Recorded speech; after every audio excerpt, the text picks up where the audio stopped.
This is going to be a session on advanced disease, and we're going to start it off with a point-counterpoint question regarding early chemotherapy.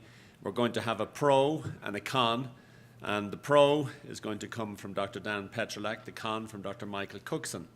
And I will ask the speakers to come up and state their points of view, please. Thank you, Tom. So I'm going to be presenting the pro opinion for early chemotherapy for metastatic prostate cancer. So these are my disclosures.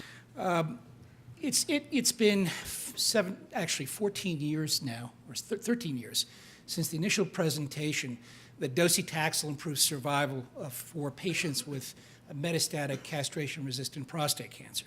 Unfortunately, the survival benefit that we saw in castrate-resistant disease was rather modest, about 3 months overall. And this is why in metastatic disease we've reserved chemotherapy for those patients who are symptomatic, those patients who are rapidly progressive, rapidly rising PSA, doubling time of less than 3 months, or those patients with visceral disease, primary hormone therapy, especially may not respond to abiraterone or enzalutamide. We are having better ways to select out these treatments. Hopefully ARV7 will get approved, which will tell us that a patient should not go on a drug such as Abi or Enza, and you may want to favor chemotherapy in that situation. Now we should be considering chemotherapy for patients with extensive disease at the initiation of androgen blockade for metastatic prostate cancer. So I'm going to present the data that supports this. So Chris Sweeney ran a trial, ECOG 3805, which was the CHAARTED study.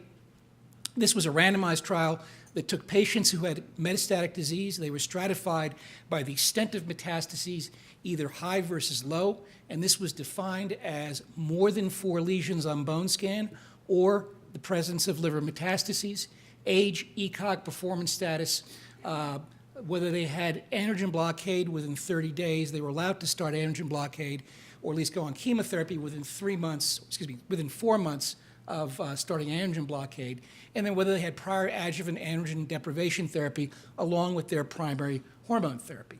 So arm A was 6 cycles of docetaxel at the standard dose of 75 milligrams per meter squared.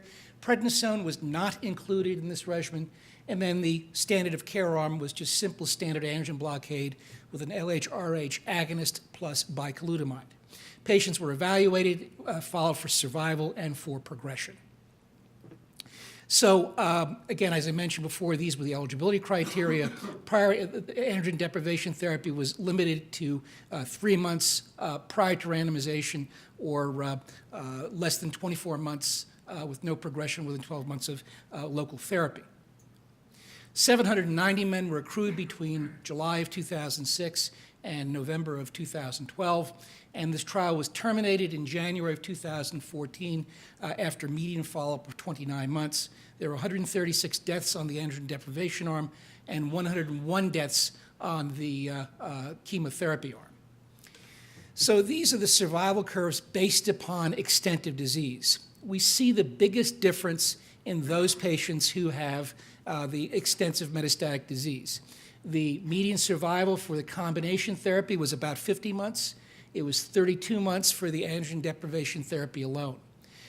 Interestingly, the low-volume disease at the first analysis did not show a significant difference in survival. And in fact, Chris Sweeney updated this data at the ESMO meeting back last fall, and this continued to be almost superimposable. So the low-volume disease patients really don't seem to benefit. The high-volume disease patients do.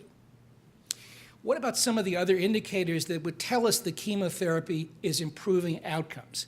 Well, of course, we like to look at PSA, and we know that from Maha Hussein's data that if you normalize your PSA within 7 months of starting androgen blockade, those patients are going to have a fairly good prognosis. If you don't normalize your PSA, as defined as a PSA of 4 or greater, your survival is 13 months, which is pretty poor. So when we start looking at normalization of PSA at 6 months and at 12 months, there's a significant difference in favor of the combination therapy. The median time to castrate-resistant disease is about a 6-month difference, and the median time to clinical progression is about a year in difference between the 2 different arms. So again, all of the indicators seem to be going in the right direction. Now, patients did receive therapy beyond progression, including docetaxel and cabazitaxel. There are still some analyses being performed on this, but as we see here, 49 patients in the combination arm got docetaxel, and then 150 patients, or about half of the patients on the androgen deprivation therapy arm alone, received chemotherapy. And that's what we generally expect in clinical practice. About half of patients eventually do receive chemotherapy. So I think that this is a relevant and clinically useful study. So the interpretation is that 6 cycles of docetaxel should be considered as an appropriate option for men with hormone-sensitive prostate cancer who are suitable for chemotherapy, and the benefit seems to be greatest in those patients with high-volume disease. So, of course, we like to see confirmations of studies, and this is a study from Europe by Dr. Gravis. It was called the JUTUG trial. It was a smaller trial, 385 patients, so it's about half the size of CHAARTED. Had an 80% power to detect a hazard ratio of 0.62. Different chemotherapy administration regimens. 10 cycles were permitted. The median cycles were 8. They included prednisone as well, and 48% of patients received 9 cycles. Neutropenia and febrile neutropenia was seen in these patients, and these were observed in the combination therapy arm. So this is the median biochemical progression-free survival, about a 10-month difference in favor of chemotherapy. Clinical progression-free survival, it's about a 7-month difference, but the overall survival was not any different between the two different arms, and this was fairly disappointing. So the really question is why? So there did seem to be a higher proportion of low-volume disease patients treated in the JUTUG trial. And we start seeing that when you start separating out the high-volume disease patients, this is really underpowered. It's about a 4-month difference in the median survival. So that's unfortunately not going to give us confirmation. So as I mentioned before, this is an underpowered study. It's half the size of the ECOG trial. And interestingly, there was a high rate of non-prostate cancer-related deaths, which also may have contributed to the lack of survival difference. The STAMPEDE trial was performed in Britain. This was a trial that has been going through multiple iterations over the years. It basically treats either locally advanced or metastatic patients with standard of care, which was androgen blockade, or standard of care plus zoledronic acid, or standard of care plus docetaxel, or the trifecta of the three combined together. The primary endpoint was overall survival. The secondary endpoints were failure-free survival, which was defined as a PSA failure, local or lymph node failure, distant metastases, or prostate cancer death. They also looked at toxicity, quality of life, skeletal-related events, as well as cost-effectiveness. So when we look at overall survival with docetaxel plus standard of care versus standard of care alone, there is a significant improvement, a significant difference in the median by about 10 months, and this is for all comers in the trial. If you add zoledronic acid to docetaxel, doesn't contribute at all to the survival benefit. Not surprising, since the primary data demonstrate no survival advantage for zoledronic acid in the original trials by Fred Sod. If you look at overall survival, failure-free survival with zoledronic acid compared to the standard of care, again, no difference. So we start looking at the metastatic analysis from this trial. We see that there is a survival benefit for the M1 patients. There's a trend, but not a significant difference for the M0 patients. Not surprising, these are the patients that you may say have low-volume disease. So again, this seems to be consistent, but the problem is they did not stratify patients based upon that criteria they mentioned from Sweeney. As one would expect, more toxicity in the docetaxel arm, 12% of patients developing neutropenia and 12% febrile neutropenia. Now, if we start looking at the time to first life-prolonging therapy compared to the standard of care, docetaxel does appear to delay this, and there does seem to be an equivalent use of life-prolonging therapy in patients who receive docetaxel. So you can't explain this based upon the fact that patients may have gotten cabazitaxel or other drugs subsequently to docetaxel on the other arms. Is there other confirmatory data from other trials? The answer is yes. This was presented by Howard Sandler 2 years ago at ASCO. He basically gave chemotherapy earlier to a poor risk group of patients, Gleason score 9, localized disease, PSA of less than 150, or 7 to 8 with an intermediate level of PSA between 120 and 150, or T2 disease, Gleason 8, with a PSA of less than 20.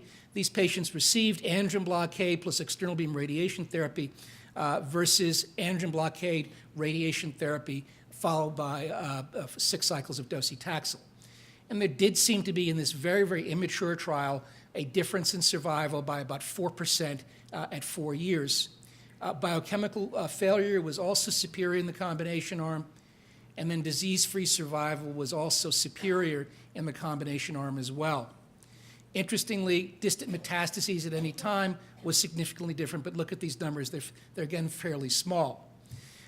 This is again why I'm a little bit hesitant about this particular study because of the small numbers. Death due to cancer, 23 versus 16, so that's about a 7 absolute patient difference. Again, it's significant, but this study does need further follow-up. Michael Day, I believe, is going to be presenting some other adjuvant data this year. Finally, we'll see the results of other chemotherapeutic trials in this disease. Mitoxantrone plus prednisone plus blockade was combined to blockade alone in high-risk patients. The question is, of course, whether mitoxantrone will improve survival. It doesn't improve survival in metastatic castrate-resistant states, so the question is, does earlier use have any difference? And unfortunately, there have been other adjuvant trials that have not seen the light of day as far as overall accrual. This was Mario Eisenberger's study, where he took high-risk patients, randomized them to observation androgen deprivation therapy. This is post-prostatectomy or combination therapy.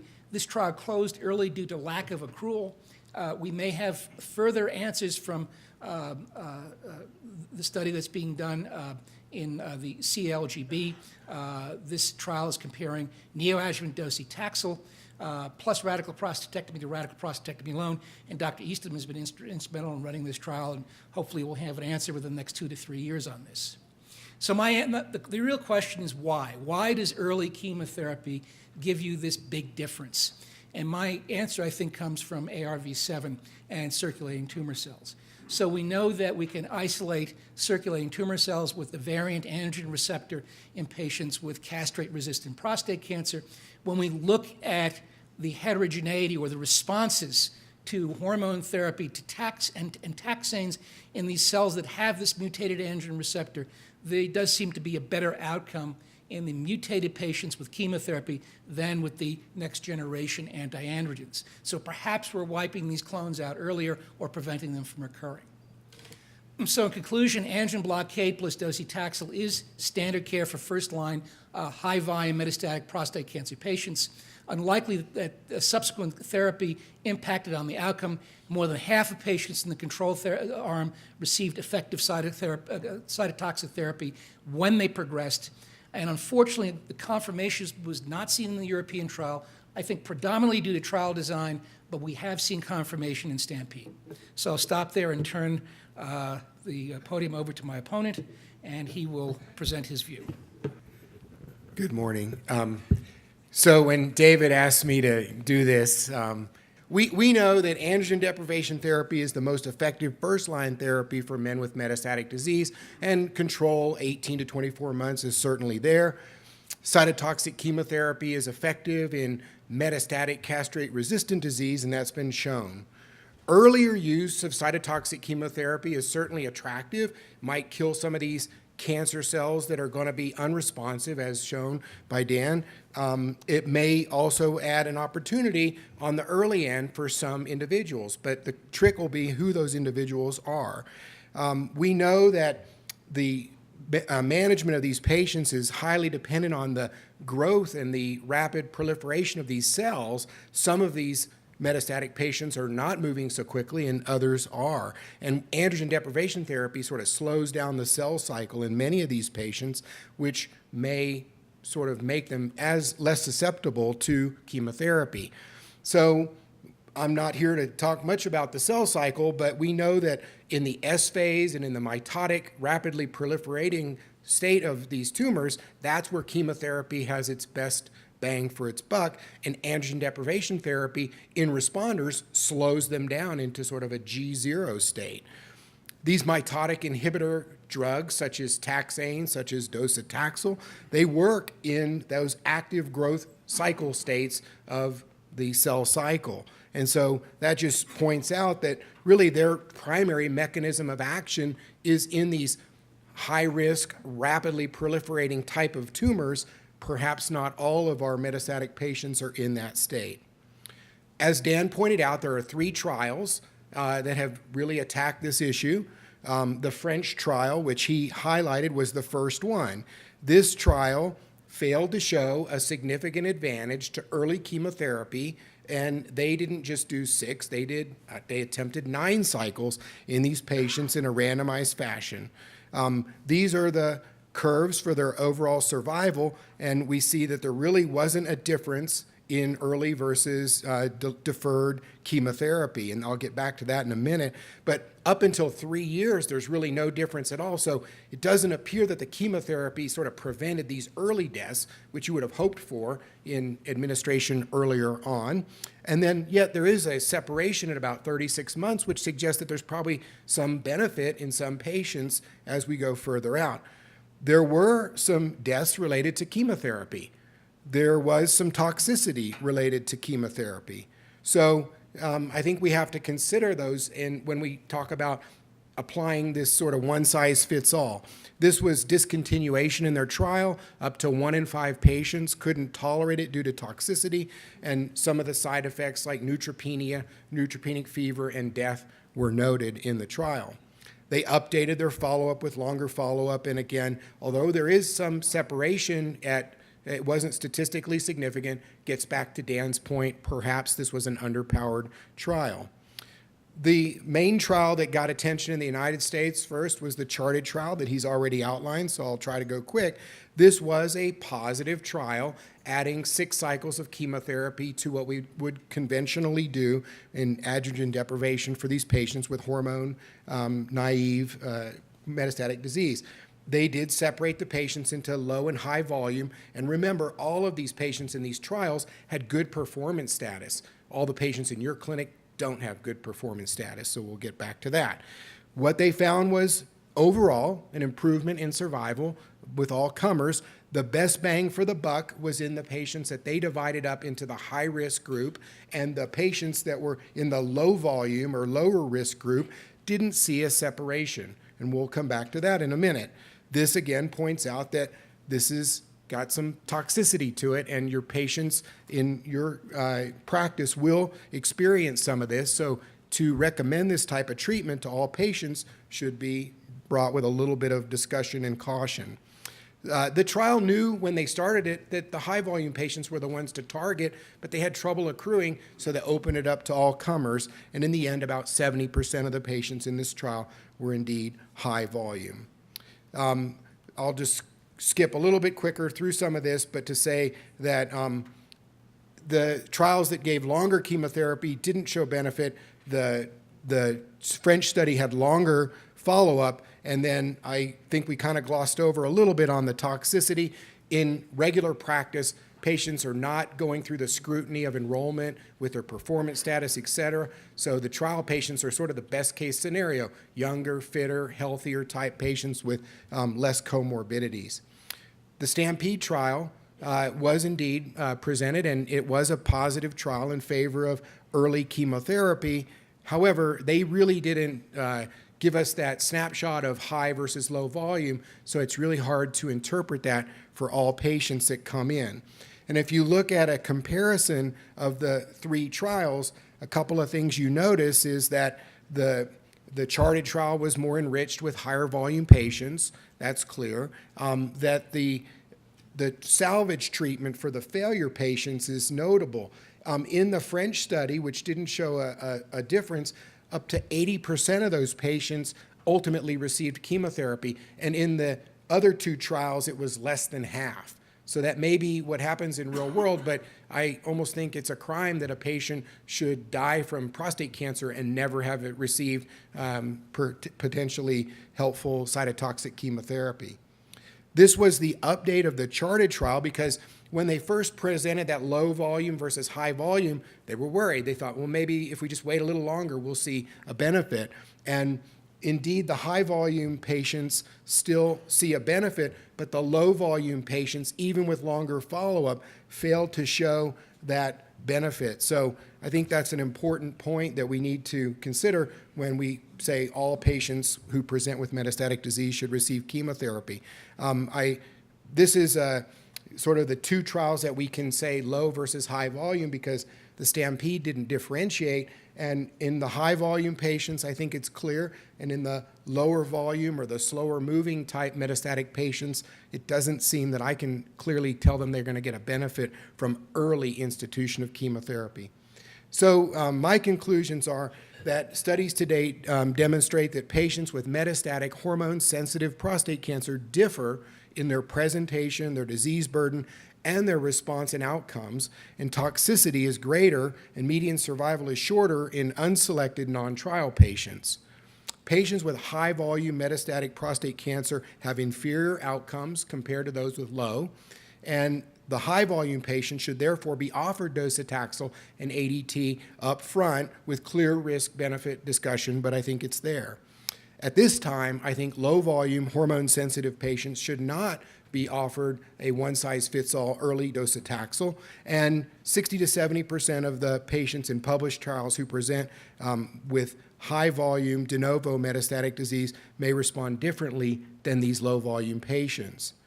Regardless of the volume of disease, patients with metastatic disease who progress through their androgen deprivation therapy should be offered docetaxel at that time, and this delayed approach would reduce the overtreatment that would potentially give them that same survival advantage and reduce some of the morbidity that could be associated with early chemotherapy. So who would I not recommend docetaxel to right off the bat?